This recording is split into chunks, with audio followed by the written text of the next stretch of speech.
Hi and welcome back. In our last video we went ahead and covered the basics of creating CSS and applying it to a web page.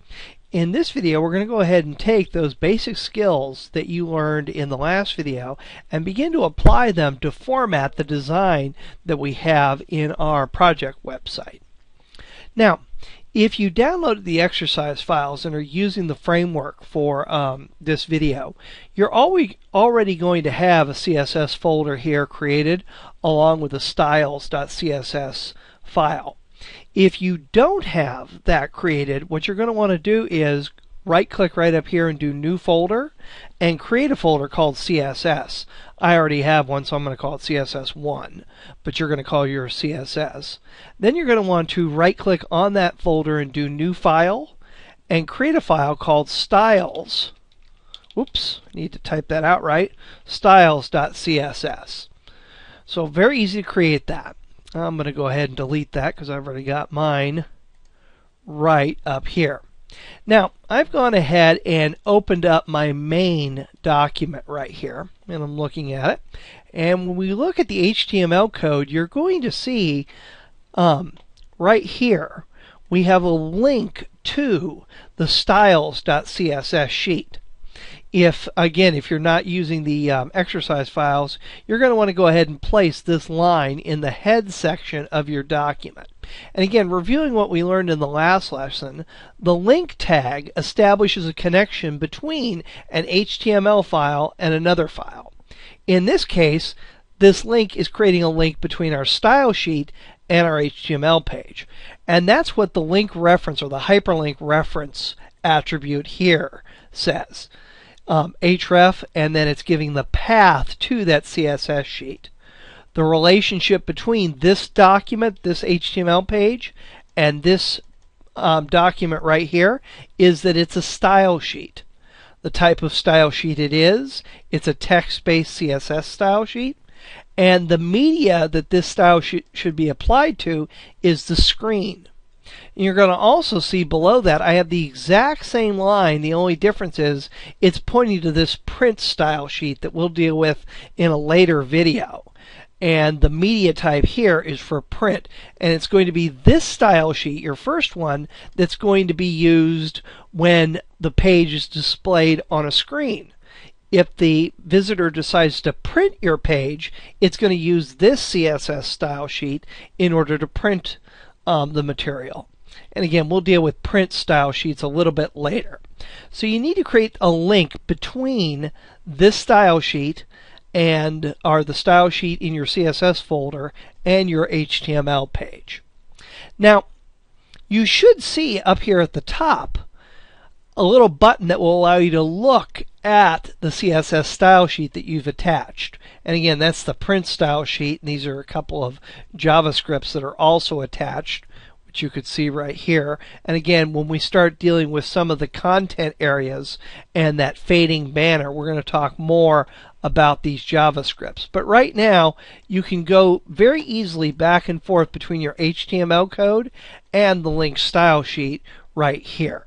And you're going to notice there's a little asterisk in the upper right hand corner of this style sheet indicating that there's unsaved changes in this particular document.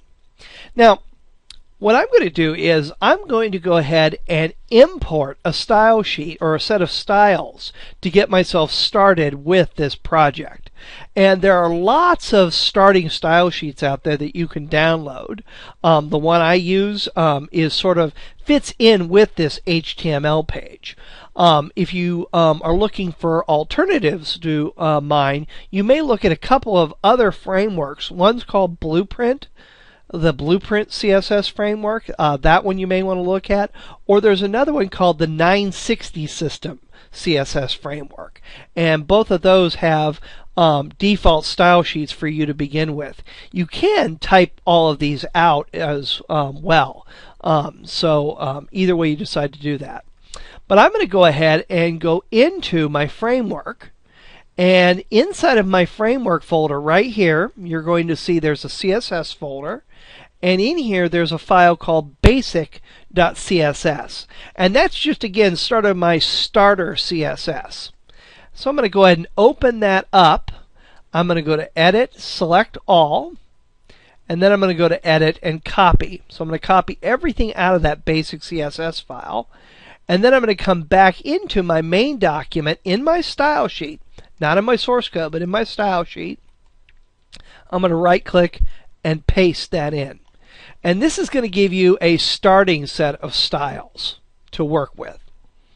And we're going to later on delete some of the things we don't need here, but this is a really good starting point so that you don't have to retype all of these rules. Now, the first thing in any style sheet is going to be something called a reset. And what a reset does is it establishes a new baseline for all of the element styling in your HTML page. The problem with CSS is that every browser is going to have its own defaults for CSS styles. Internet Explorer is going to be different from Firefox, which is going to be different from Chrome and Safari.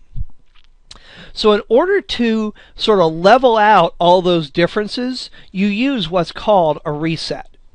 I have the one here that I work with, but there are lots of different resets that are available out there. And the one that this is based on is the Eric Meyer reset. And again, you can go to Google and type in Eric Meyer reset, and you can see his original one, along with, or you can search for CSS resets, and you can find out more information about this. But basically, all that a reset does is resets all the styles to a certain set baseline, so you don't have to worry about the differences so much between the different browsers. You can kind of compare this to a painting. If you've ever seen a painter paint something, they don't begin painting directly on the canvas. What they do is they put down a base coat or a primer coat on the canvas so that the canvas is all that uniform color. And then they start actually creating their image on that prepared canvas. This reset is preparing your canvas for the styles that will follow. If I scroll down just a little bit more, and you can see all the styles that are in here, I'm going to come to another section called Global.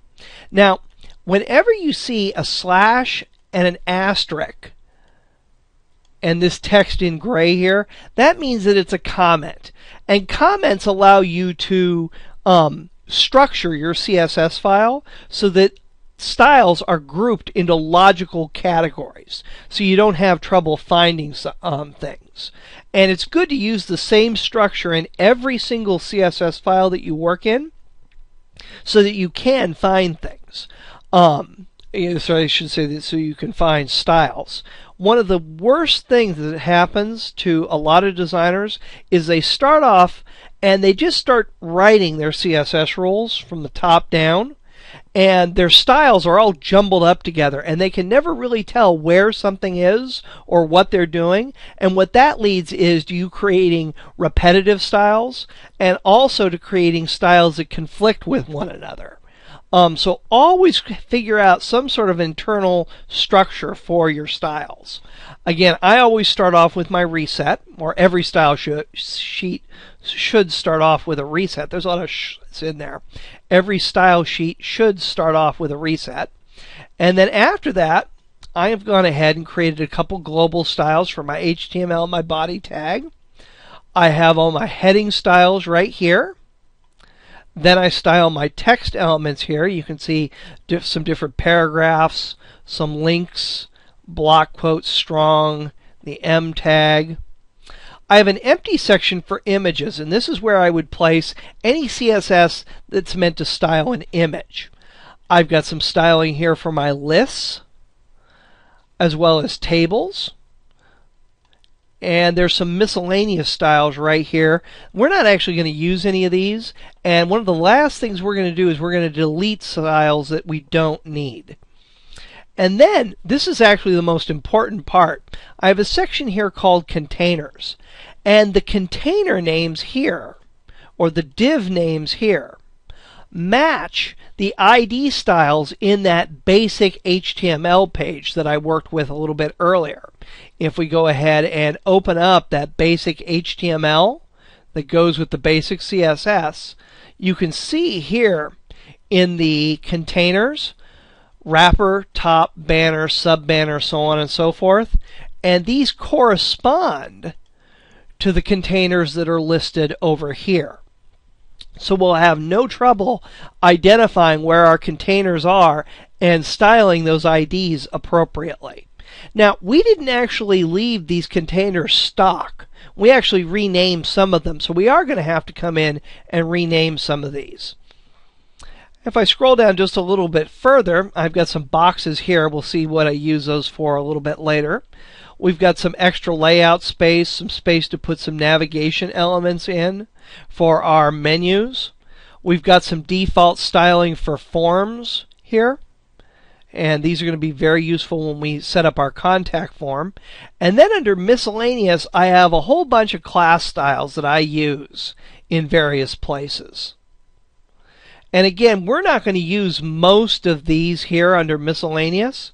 So I'm going to go ahead later on and probably delete most of these styles.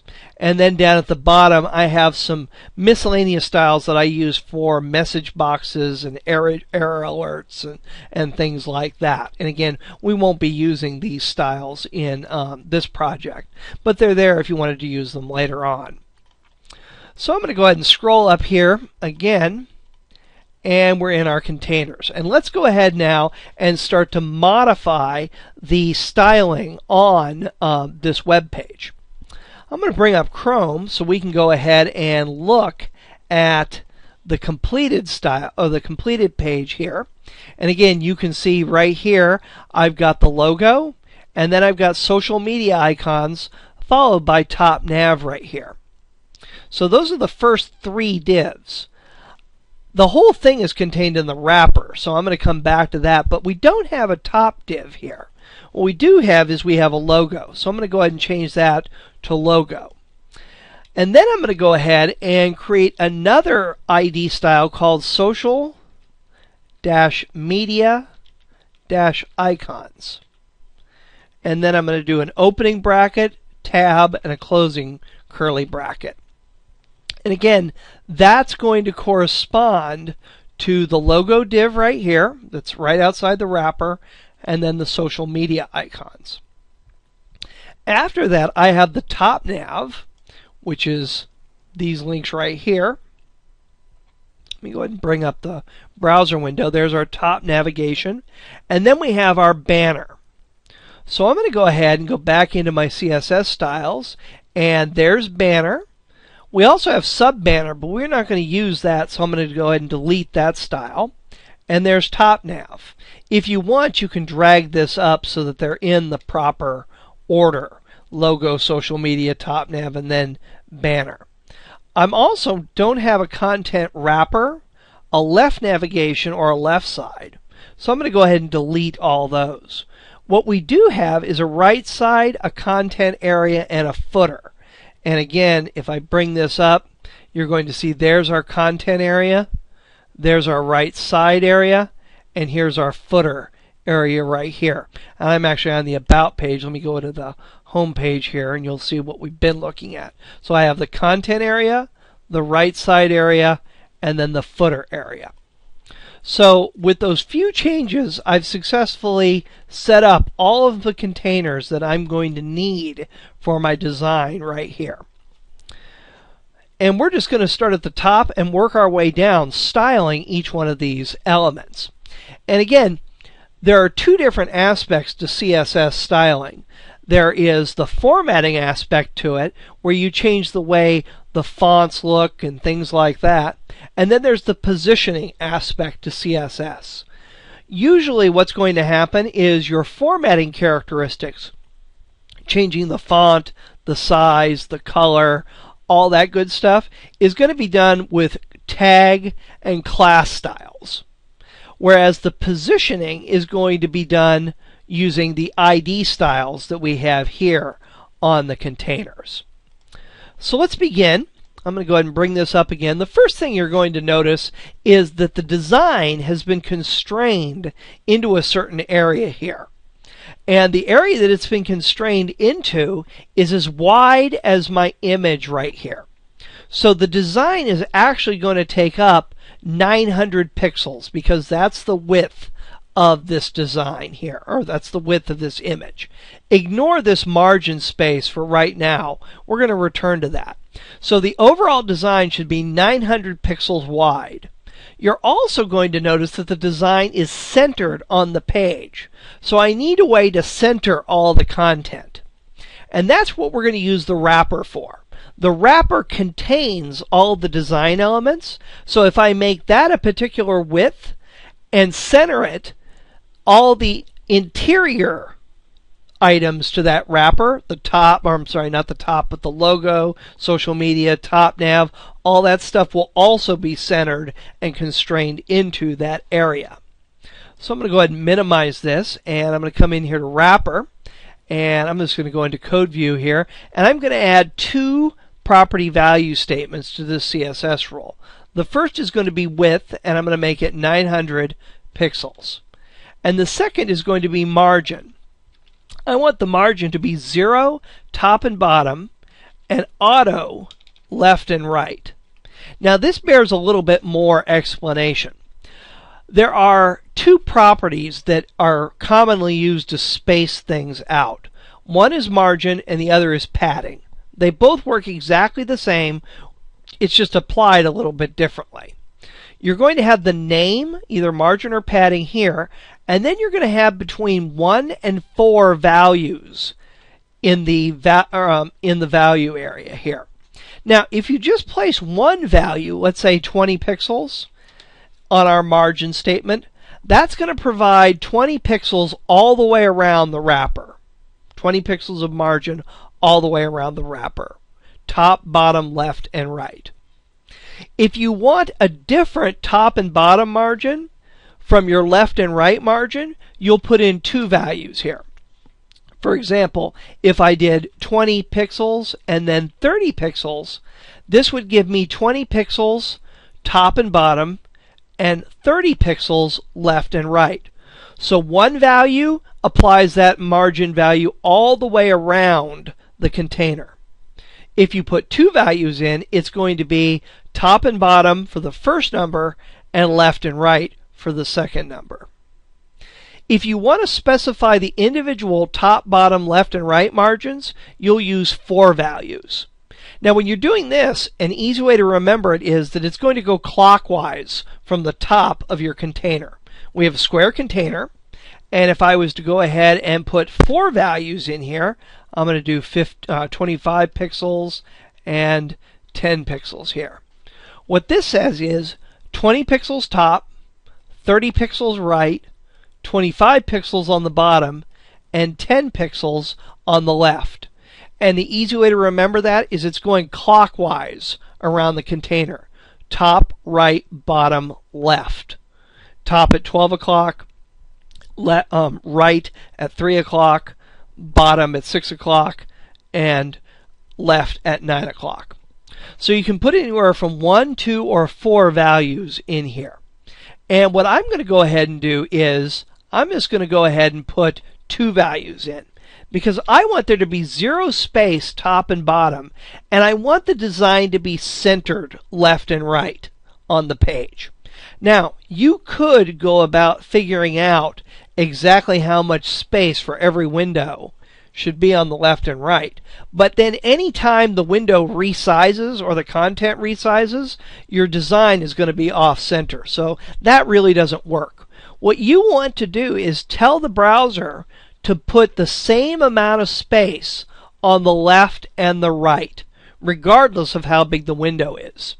And that way it floats the overall design into the center. And you do that by typing auto for the left and the right value. So the margin is going to be 0 top and bottom and auto or centered left and right. And the whole thing is going to be 900 pixels. I'm going to save that and go into design view, and you can see here now the design has been centered in the page and I have 0 space on the top. And you can see that's been cut off right there. So we've set up our wrapper. Now, before we go any further, I actually need to be able to tell where the wrapper space is, or where the content section is, and where the page background is. And right now, this is all just has a white background on it, so I can't really tell visually where things stop and start. I mean, I can, but it'd be a little bit easier if things were shaded in.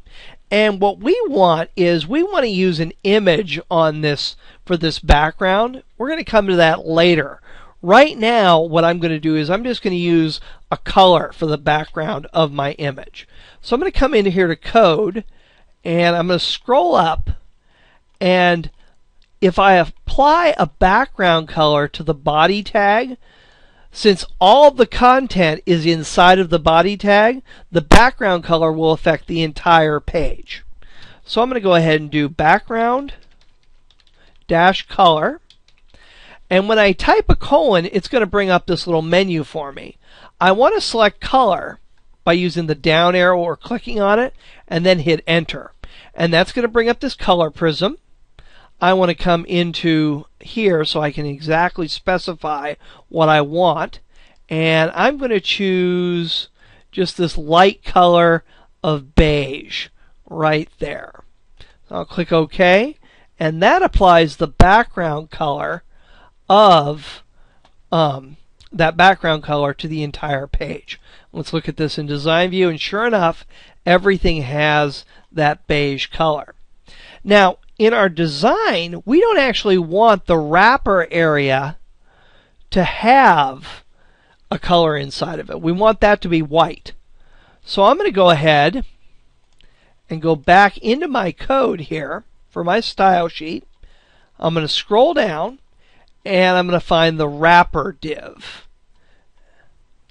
And I'm going to click in here, and I'm going to say background color. And this time I'm going to go ahead and select white. And you'll begin really quickly to pick up what these codes mean. If you want all black, or if you want something to be black, it's going to be 0, 0, 0. If you want something to be white, it's going to be FFF. And our CSS, our Introduction to CSS series, goes more into detail about those color values. And then I'm going to end that statement with a semicolon. So I've said apply a white background color to the wrapper. And sure enough, when I come in here, you can see I've got a white background color on the wrapper. And you're also going to notice this image comes right up against the border. Now, there's an issue here right now. And that's because we want to center that wrapper div, but we also want some margin space outside of that wrapper div. You can see that right here. But the problem is, when I look at my style sheet, I can't give this both a value of auto. Whoops, let me scroll down here. I can't give the margin a value of auto and also say it should have 20 pixels on the left and the right. So here's what you're going to go ahead and do. I'm going to come back into my source code here, and there's the wrapper div. And what I want to do is I want to encase my wrapper div in another div. And you'll see this is kind of hard to explain at first, but you'll see where I'm going in just a moment. So I'm going to say div ID, and I'm going to call this outer.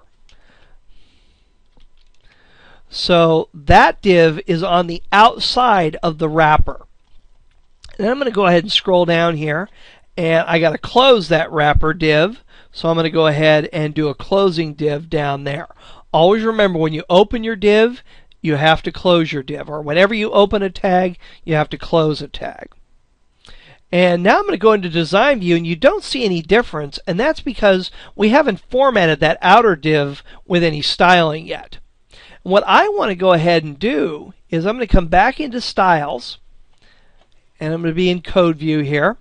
I'm just going to go ahead and copy this style, this wrapper style, by highlighting it and going to Edit, Copy. And then I'm going to go ahead and paste that in there, and I'm going to change the name from wrapper to outer. Now, right now, the outer is going to center on the page with a 0 top margin. It's also going to be 900 pixels. So again, you're not going to see any difference here at all. But now what I'm going to go ahead and do is on this, I'm going to go ahead and place some spacing. So what I'm going to do is I'm going to make the width of this container a little bit wider. I'm going to say that this is 900 and let's say 60 pixels. There we go. We'll save that and let's take a look and see what that does to our design. Sure enough, now I have some white buffer space on both the left and the right here. So that finishes up formatting the container divs, the outer and the wrapper div. The next thing we want to do is just go div by div, formatting the logo, the social media icons, the top nav, setting up our banner here, and doing our content area. So I'm going to come back into the code for my CSS here and scroll down until I find my containers. And the first one we're going to do here is the logo. Now, the logo, we want some space around. Right now it's pushed right up there against the top, and that's not going to work for us. We don't want to push it more over to the left or the right, though. We just want to put some space on the top and the bottom of this. So again, I'm going to go ahead and use that margin property. So I'm going to say margin, and top and bottom, I want there to be 30 pixels of space. But left and right, I want to leave that alone, so I'm just going to go ahead and type in 0. If you put a value in, you should always do the px. If the value, though, is 0, you can leave that off, or you can type it in. Either way works just fine.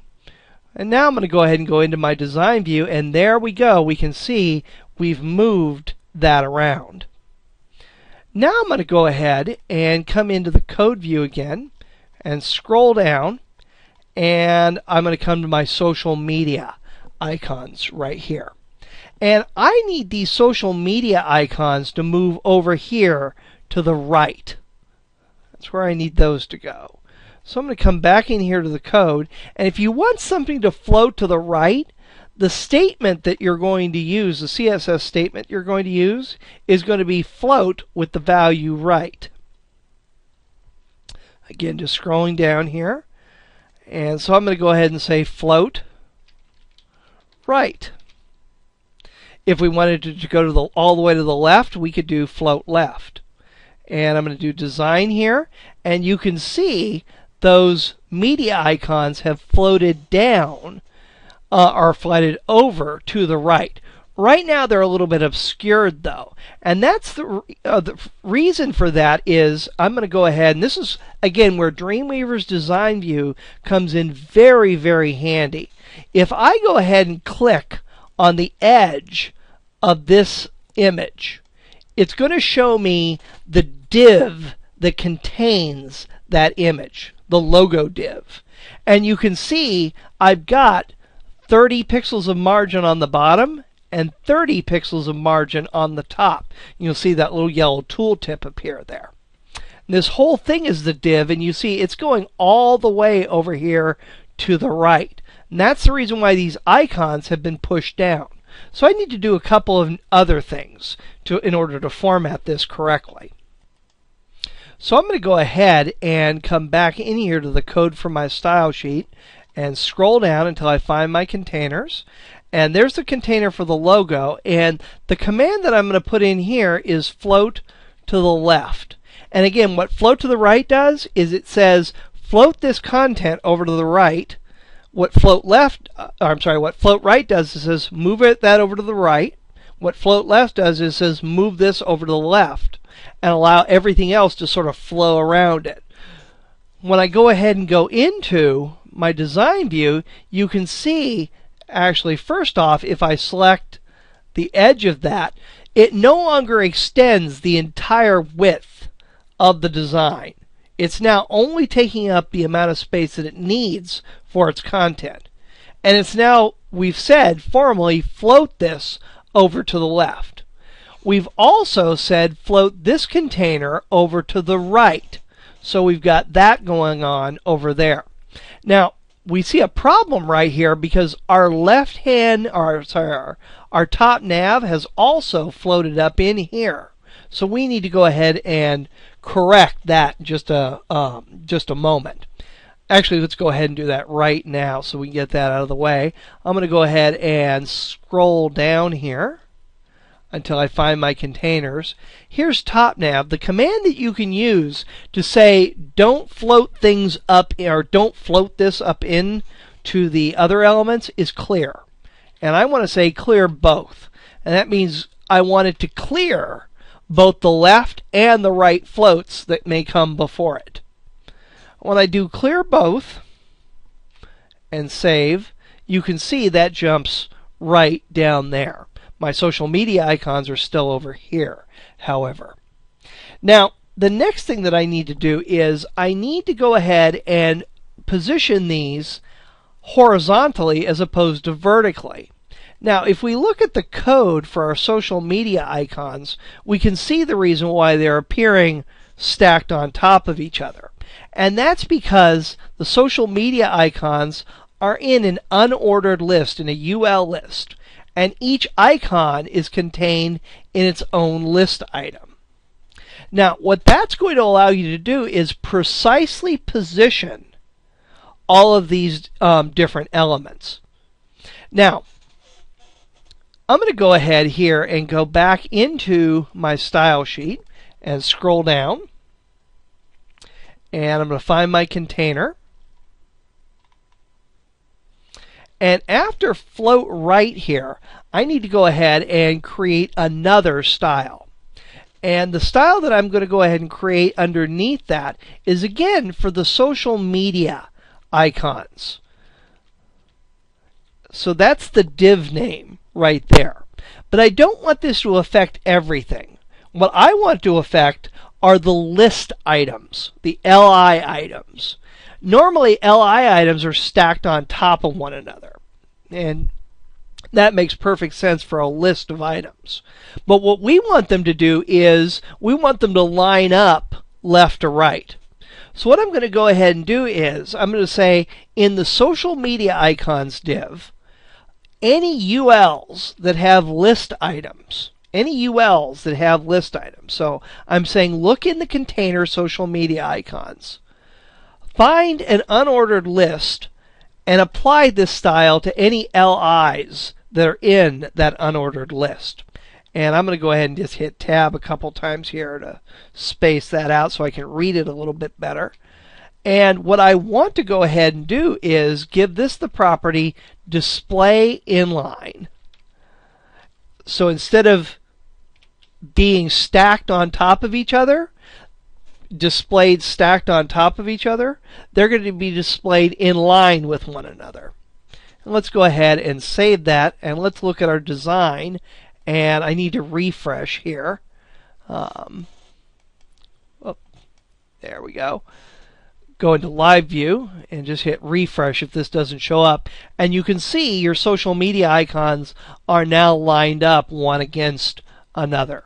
So that display inline property will cause list items to be displayed inline as opposed to stacked on top of one another.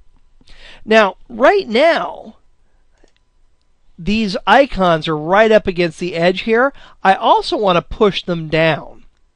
Now, I could apply margin to each one of these individually, but I'm not going to do that because I want to take, and actually let's go into design view for let's go into look at the code here. You can see that this UL encompasses or encloses all these list items. So what I'm going to go ahead and do here is I'm going to come back down into my containers, and I'm going to go ahead and say inside of the social media icons div, if there's a UL, I want to apply some margin to the top. And again, one value just gives margin top, bottom, left, and right. Two values would give it top and bottom for the first, left and right for the second. Four values gives you top, right, bottom, left. Now, if you want to specify just one margin, in this case the top, you do margin dash top, or margin dash bottom, margin dash left, whatever it is you're looking for. And then a colon, and I'm going to say 30 pixels. So I'm saying take that unordered list and bump it down 30 pixels from the top. And now when I go into design view, you'll see those icons have been pushed down. And it still doesn't look like they're down as far as they are in the other one. So I'm going to go ahead and change, or in our sample, so I'm going to change that to 40 pixels. And now when I go into design, that looks a little bit better.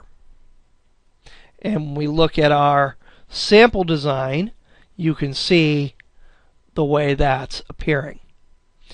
Now, the next thing that we want to go ahead and do is we want to go ahead and format this top navigation. And that's what we're going to go ahead and start on in the next video. So I'll see you in that video.